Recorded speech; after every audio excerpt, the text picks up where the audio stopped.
Hi guys, welcome to Pax Europiana. This is Günther again speaking. Here I am after 3 weeks and 2.5 weeks of war. I'm back at the Marie-Hilfer-Straße in Vienna. You might remember I made a video about the demonstration here in the 19th of February, and now it's already mid of March. It's the 12th of March, and we have more or less since first day in the week, so it's 2.5 weeks of permanent war, of Russian aggression, brutality, and the start of this most terrible geostrategic disaster which has now befallen us on the request of Putin and his terrorist regime. I can only express my sincere and deep felt sorrow for the victims, and my respect for the heroes of Ukraine, and also my vindication that I told already so long, since 5 years. I came 2016 to Ukraine. I started my activities in 2016 in December already. Before I was also very active on economic development, but I saw that this is basically a volcano we are on, that there is no peace. And you can do economic development not when the main fundamental questions are not solved. Yeah? And this is my thing. Yeah? Here it was a purposeful left disaster by Merkel, Schüssel, and many of the Western European leaders. Yeah? They knew that this was not sustainable.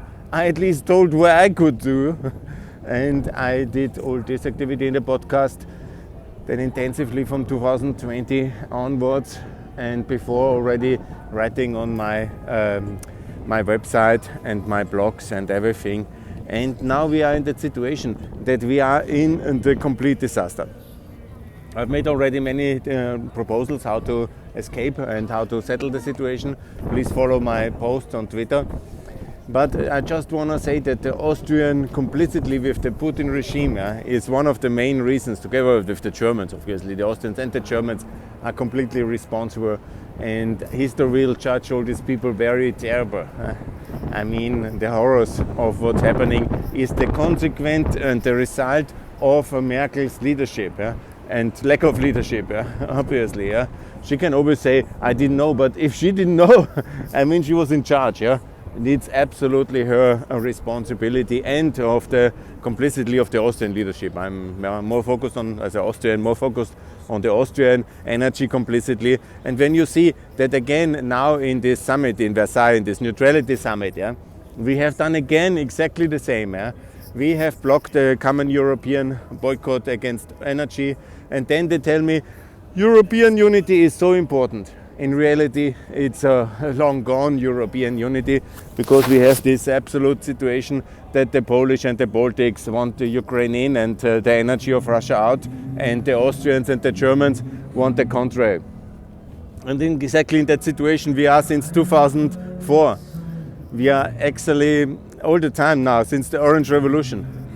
I made now the post to call for the exclusion of Schüssel, and I will go later also to the party headquarters. The exclusion of Schüssel and of Kurz and of Schallenberg from the Austrian People's Party, because the whole thing is, I mean, all who are informed, and to which more or less I believe I belong, I was at least once in my life more or less an insider as a political assistant, Secretary General of SME Union, and working in the EPP framework. You know, it was in the orange year, in 2004. And then, when the whole thing happened, then when the revolution and then the poisoning of Yushchenko, it was Schüssel in charge. And there came the moments where the decision was made to exclude Ukraine from European integration. I will never forget what I did already in 2003. It was the moment when I in January, there was this conference with Brok. I invited everybody to come to European Parliament to talk about enlargement, and I put Ukraine, Georgia and Moldova on the agenda, on the map. And then they were so angry with me, I cannot do it. This was our historic mistake and my weakness. And you know, I didn't have a lot of support ultimately. And so we lost. Putin has won for many years. He will ultimately lose, no doubt. But so many Ukrainians will have to die, so many Russians will have to die. And all these victims were absolutely unnecessary. If there would have been a Central European support, I mean German and Austrian support for for Ukraine's accession after the Orange Revolution. And when you look back, I was there at the 16th birthday of Schüssel. Zorinda and Miklus were there, and they asked me, and they have lobbied Schüssel for that one. Ask him. It was the same debate, Ukraine and the flat tax, these were the years. And Schüssel was against everything, and we lost 15 years, and I'm finished with him. To make it very clear, he is Putin's party in Vienna, and he must go. You know, from the People's Party, all the honors must be stripped from his chest, and he is the problem. The same like Schröder. These people should be basically put for high treason towards the justice system. And this is the situation. I will probably not happen, but I will say it to them. And for history and for the truth, I will simply continue my campaign, because it's absolutely them. And then Merkel was implementing she probably had some decency in her heart, but it's exactly that strategy which led the appeasement strategy she implemented very much. In Bucharest, always giving in to Putin, always giving in. He has the nukes, so we have to give in. He has the oil, so we have to buy it. It's important.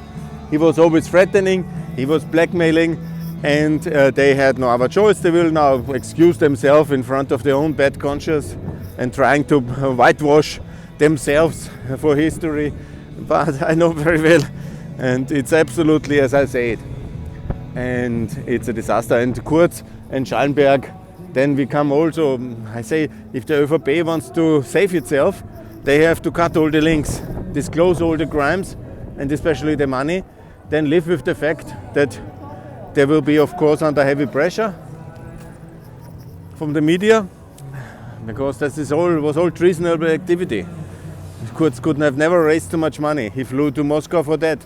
This was also my break with the whole system in a way, because I was not involved. They never involved me.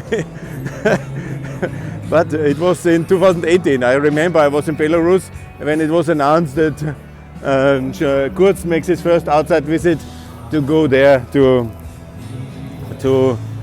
Moscow, and that was the sign. He paid back the debts they occurred in the election campaign.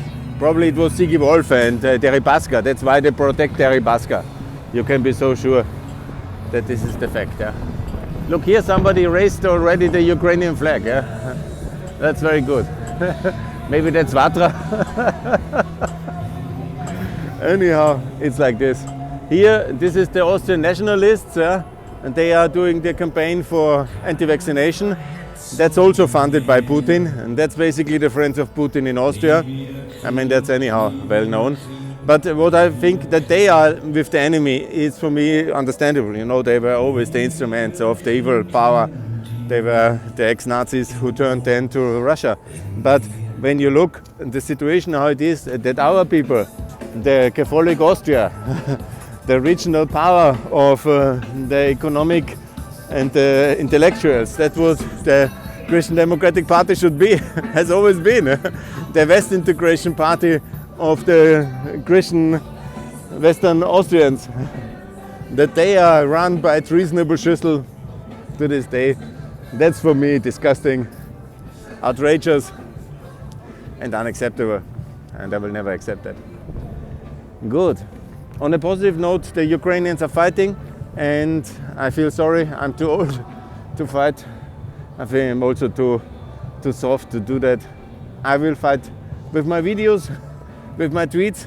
I will now publish every day on my Substack site in German. You can translate it, but I will prepare the intellectual case for Ukraine in the European Union, NATO and the EU, what I do since years now, and also for a united Europe, Western integrated together with NATO, and for a better Europe against Macron and against all these treasonable activities. And that's what I will do in my capacities here in the future. So, wherever you are, support Ukraine. I don't call Europeans, also Austrians, to fight. I don't want to do that. I call to send money to support the Ukrainian refugees. As the war will be a very long Vietnam slog, it will be more than 10 million than Gerald thinks. We have already minimum 10 million people on the move. and it's 40 million people, so you can add another 10 million, I guess. Half of the population will not want to live and cannot live under this war-torn country. And so again, like in the case of Syria, our terrible foreign policy based on weakness is leading to mass migration, this time in the European continent, and that's the result of our foreign policy. I cannot understand our foreign policy establishment that they didn't draw this conclusion from the Syrian crisis, and they continued. Now we have the Ukraine war and the consequent crisis.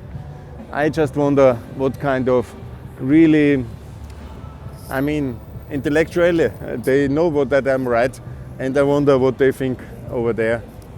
And I'm really at a loss to understand that they can call themselves still foreign policy leader. If I would have anything to do in the Austrian foreign ministry, I can assure you just a few people would continue to work there.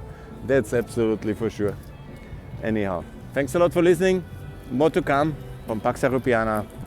Hopefully soon peace will be back in Europe, but I don't think so, unfortunately. Support Ukraine. Bye.